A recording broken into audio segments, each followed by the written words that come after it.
जिस देश ਨੂੰ आज़ाद कराउण वास्ते ਇੰਨੀਆਂ ਕੁਰਬਾਨੀਆਂ ਕੀਤੀਆਂ, ਇੰਨਾ खून डोलिया, ਇੰਨੀਆਂ ਜਾਨਾਂ ਗਵਾਈਆਂ, उस देश की सरकार ने आके 47 तो बाद 4 जुलाई 1955 ਨੂੰ ਵੱਡਾ ਹਮਲਾ ਕੀਤਾ।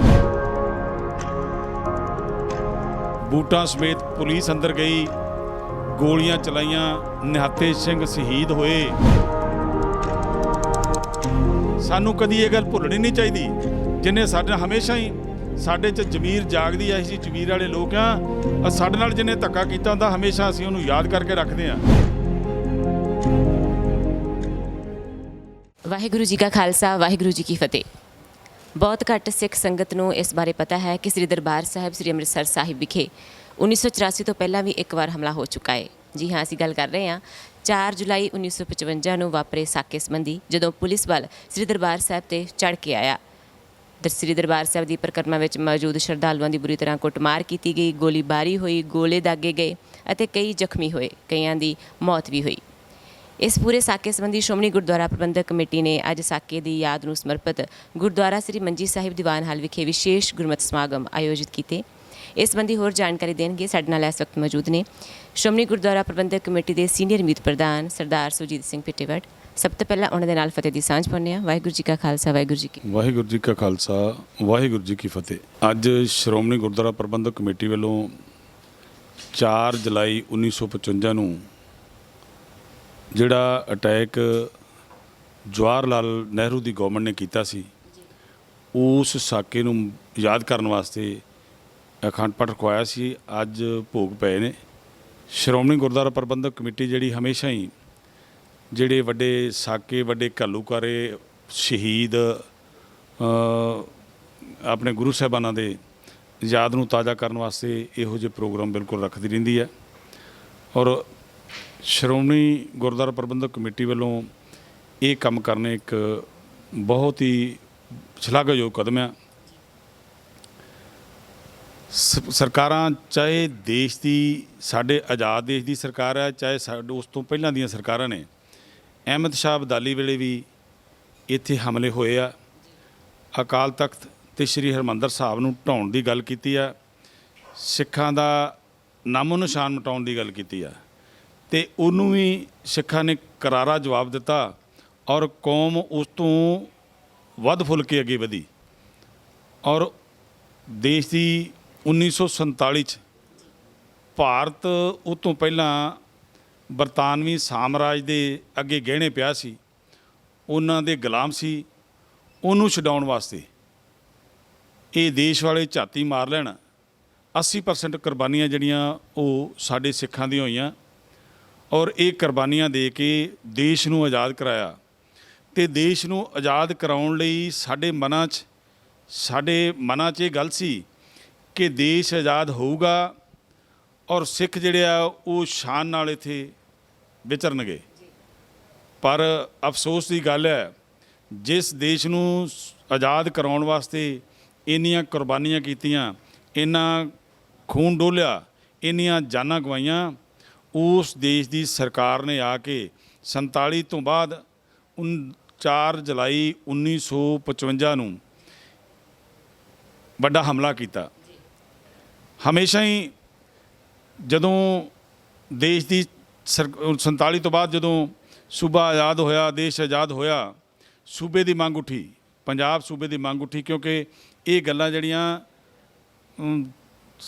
ਲੀਡਰਾਂ ਨੇ ਇਹਨਾਂ ਪੰਜਾਬ ਦੇ ਲੀਡਰਾਂ ਨੇ ਕੀਤੀਆਂ ਕਿ ਅਸੀਂ ਤੁਹਾਨੂੰ ਪੰਜਾਬੀ ਸੂਬਾ ਜ਼ਰੂਰ ਦਿਆਂਗੇ। ਇਸ ਵਾਅਦੇ ਨੂੰ ਮੰਗਣ ਵਾਸਤੇ, ਇਸ ਵਾਅਦੇ ਦੀ ਮੰਗ ਕਰਨ ਵਾਸਤੇ ਸਿੱਖ ਇਕੱਠੇ ਹੋਏ, ਪੰਜਾਬੀ ਇਕੱਠੇ ਹੋਏ, ਇਕੱਠੇ ਹੋ ਕੇ ਲੜਾਈ ਲੜਨ ਦੀ ਗੱਲ ਕੀਤੀ ਅਤੇ ਇਹਨਾਂ 'ਤੇ ਪਾਬੰਦੀਆਂ ਲਾ ਦਿੱਤੀਆਂ ਗਈਆਂ। ਇਹਨਾਂ ਨੇ ਇੱਕ ਸੰਮੇਲਨ ਸ਼੍ਰੀ ਹਰਿਮੰਦਰ ਸਾਹਿਬ ਦੇ ਅੰਦਰ ਕੀਤਾ ਔਰ ਉੱਥੇ ਇਸ ਸੰਮੇਲਨ ਨੂੰ, ਜਿਹੜਾ ਕਿ ਸਾਡਾ ਅਧਿਕਾਰ ਸੀ, ਸਾਡਾ ਹੱਕ ਸੀ ਆਜ਼ਾਦ ਦੇਸ਼ 'ਚ ਅਸੀਂ ਮੰਗ ਸਕਦੇ ਸਾਂ, ਉਹਨਾਂ ਨੂੰ ਸਾਨੂੰ ਉੱਥੇ ਇਹ ਹੱਕ ਮੰਗਣ ਤੋਂ ਖਿਲਾਰਨ ਵਾਸਤੇ, ਸਾਨੂੰ ਭਜਾਉਣ ਵਾਸਤੇ, ਸਾਨੂੰ ਡਰਾਉਣ ਵਾਸਤੇ ਇਹ ਇੱਕ 4 ਜੁਲਾਈ 1955 ਨੂੰ ਅਟੈਕ ਕੀਤਾ, ਜਿਹਦੇ ਵਿੱਚ ਉਹਨਾਂ ਨੇ ਅਥਰੂ ਗੈਸ ਦੇ ਹੱਥ ਗੋਲੇ ਵਰਤੇ। ਬੂਟਾਂ ਸਮੇਤ ਪੁਲਿਸ ਅੰਦਰ ਗਈ, ਗੋਲੀਆਂ ਚਲਾਈਆਂ, ਨਿਹੱਥੇ ਸਿੰਘ ਸ਼ਹੀਦ ਹੋਏ ਔਰ ਸਾਡੇ ਹਰਿਮੰਦਰ ਸਾਹਿਬ ਦੇ ਹੈੱਡ ਗ੍ਰੰਥੀ ਸਾਹਿਬ ਨੂੰ ਗ੍ਰਿਫਤਾਰ ਕਰ ਲਿਆ ਗਿਆ, ਸਾਡੇ ਮੈਨੇਜਰ ਸਾਹਿਬ ਨੂੰ ਗ੍ਰਿਫਤਾਰ ਕਰ ਲਿਆ ਗਿਆ ਔਰ ਇਸੇ ਤਰ੍ਹਾਂ ਹੋਰ ਸਾਡੇ ਜਥੇਦਾਰਾਂ ਨੂੰ ਗ੍ਰਿਫਤਾਰ ਕੀਤਾ, ਸਾਡੇ ਲੀਡਰ ਸਾਹਿਬਾਂ ਨੂੰ ਗ੍ਰਿਫਤਾਰ ਕਰਕੇ ਜੇਲ੍ਹਾਂ 'ਚ ਭੇਜਿਆ। ਸੋ ਅਸੀਂ ਇਹ ਜਿਹੜੀ ਗੱਲ ਅੱਜ ਸ਼੍ਰੋਮਣੀ ਗੁਰਦੁਆਰਾ ਪ੍ਰਬੰਧਕ ਕਮੇਟੀ ਵੱਲੋਂ ਕੀਤੀ ਗਈ ਆ, ਅਸੀਂ ਇਸ ਲਈ ਕੀਤੀ ਆ ਕਿ ਸਾਡੀ ਜਿਹੜੀ ਆਉਣ ਵਾਲੀ ਜਨਰੇਸ਼ਨ ਹੈ, ਜਿਹੜੀ ਸਾਡੀ ਹੋਣ ਵਾਲੀ ਪੀੜ੍ਹੀ ਆ, ਉਹ ਇਸ ਗੱਲ ਨੂੰ ਯਾਦ ਕਰੇ ਕਿ ਸਾਡੇ 'ਤੇ ਹਮਲੇ ਪਹਿਲਾਂ ਵੀ ਹੁੰਦੇ ਰਹੇ ਆ ਅਤੇ 29 ਸਾਲ ਬਾਅਦ ਦੂਸਰਾ ਹਮਲਾ 1984 'ਚ, ਜੂਨ 1984 'ਚ ਵੱਡਾ ਹਮਲਾ ਕਰਕੇ ਅਕਾਲ ਤਖਤ ਨੂੰ ਢਾਇਆ ਗਿਆ। ਹਰਿਮੰਦਰ ਸਾਹਿਬ 'ਚ ਗੋਲੀਆਂ ਮਾਰੀਆਂ, ਹਰਿਮੰਦਰ ਸਾਹਿਬ 'ਚ ਗੁਰੂ ਗ੍ਰੰਥ ਸਾਹਿਬ ਬਿਰਾਜਮਾਨ ਸਨ, ਉਹਨਾਂ ਦੀ ਛਾਤੀ 'ਚ ਗੋਲੀਆਂ ਮਾਰੀਆਂ ਔਰ ਹਮੇਸ਼ਾ ਹੀ ਹਜ਼ਾਰਾਂ ਹੀ ਲੋਕ, ਬੱਚੇ, ਨੌਜਵਾਨ ਬੀਬੀਆਂ, ਨੌਜਵਾਨ ਵੀਰ, ਸਾਡੇ ਬਜ਼ੁਰਗ ਇੱਥੇ ਸ਼ਹੀਦ ਕਰ ਦਿੱਤੇ ਗਏ ਔਰ ਸਾਡੇ ਜਿਹੜੇ ਲੀਡਰ ਸਾਹਿਬਾਨ ਸੀ, ਸਾਡੇ ਜਿਹੜੇ ਖਾੜਕੂ ਵੀਰ ਸਨ, ਉਹਨਾਂ ਨੂੰ ਜੋਧਪੁਰ ਦੀ ਜੇਲ੍ਹ 'ਚ ਭੇਜਿਆ, ਹੋਰ ਜੇਲ੍ਹਾਂ 'ਚ ਭੇਜ ਕੇ ਉਹਨਾਂ 'ਤੇ ਤਸ਼ੱਦਦ ਢਾਇਆ ਔਰ ਸਾਨੂੰ ਇਹ ਗੱਲਾਂ ਯਾਦ ਨੇ, ਕਦੀ ਭੁੱਲਦੀਆਂ ਨਹੀਂ। ਅਤੇ ਇਹ ਸਰਕਾਰਾਂ ਜਿਹੜੀਆਂ ਇੱਥੋਂ ਚਲੀਆਂ ਜਾਣੀਆਂ ਨੇ, ਇਹਨਾਂ ਸਰਕਾਰਾਂ ਨੇ ਮਿਟ ਜਾਣਾ, ਪਰ ਸਾਡੀ ਜਿਹੜੀ ਹਿੰਮਤ ਆ, ਸਾਡੀ ਜਿਹੜੀ ਹੈਸੀਅਤ ਆ, ਉਹ ਬਰਕਰਾਰ ਰਹਿਣੀ ਆ ਔਰ ਸਿੱਖਾਂ ਨੇ ਹਮੇਸ਼ਾ ਇਹ ਲੜਾਈਆਂ ਲੜਦੇ ਰਹਿਣਾ। ਮੈਂ ਇੱਕ ਵੱਡੀ ਗੱਲ ਇਹ ਮਹਿਸੂਸ ਕਰਦਾ ਕਿ ਜਦੋਂ ਵੀ ਪੰਜਾਬ 'ਚ ਕਾਂਗਰਸ ਦੀ ਸਰਕਾਰ ਰਹੀ ਆ, ਹਮੇਸ਼ਾ ਹੀ ਪਹਿਲਾਂ 1955 'ਚ ਵੀ ਕਾਂਗਰਸ ਨੇ ਸਾਡੇ 'ਤੇ ਹਮਲਾ ਕੀਤਾ ਅਤੇ 1984 'ਚ ਵੀ ਹਮਲਾ ਕਾਂਗਰਸ ਨੇ ਕੀਤਾ। ਔਰ ਇੱਕ ਮੈਂ ਬੇਨਤੀ ਜ਼ਰੂਰ ਕਰੂੰਗਾ ਵੀ ਸਾਡੇ ਕਈ ਗੁਰਸਿੱਖ ਇੱਥੇ ਕਾਂਗਰਸ 'ਚ ਬੈਠੇ ਨੇ ਔਰ ਉਹ ਕਾਂਗਰਸ ਦੀ ਤੂਤੀ ਵਜਾਉਂਦੇ ਨੇ। ਸਾਡੇ 'ਤੇ ਹਮਲਾ ਨਹਿਰੂ ਨੇ ਕੀਤਾ, ਸਾਡੇ 'ਤੇ ਹਮਲਾ ਇੰਦਰਾ ਨੇ ਕੀਤਾ, ਸਰ ਰਾਜੀਵ ਜਿਹੜਾ ਤੀਜਾ ਪ੍ਰਾਈਮ ਮਿਨਿਸਟਰ ਉਹਨਾਂ ਦਾ, ਉਸ ਪ੍ਰਾਈਮ ਮਿਨਿਸਟਰ ਨੇ ਸਾਡੇ ਦਿੱਲੀ 'ਚ ਦੰਗੇ ਕਰਵਾਏ, ਹੋਰਨਾਂ ਸਟੇਟਾਂ 'ਚ ਦੰਗੇ ਕਰਵਾਏ ਔਰ ਸਾਡੇ ਹਜ਼ਾਰਾਂ ਲੋਕਾਂ ਦੇ ਗਲਾਂ 'ਚ ਟਾਇਰ ਪਾ ਕੇ ਸਾੜਨਾ, ਲੋਕਾਂ ਦੀਆਂ ਧੀਆਂ ਦੀ ਬੇਪਤੀ ਕਰਨੀ, ਸਾਡੀਆਂ ਜਾਇਦਾਦਾਂ ਲੁੱਟ ਲੈਣੀਆਂ। ਇਹ ਗੱਲਾਂ ਜਿਹੜੀਆਂ ਇੱਕ ਦੇਸ਼ ਦੇ ਪ੍ਰਧਾਨ ਮੰਤਰੀ ਵਾਸਤੇ ਮਾੜੀਆਂ, ਪਰ ਕਰਾਈਆਂ ਸਾਡੇ 'ਤੇ ਕਾਂਗਰਸ ਨੇ ਆ।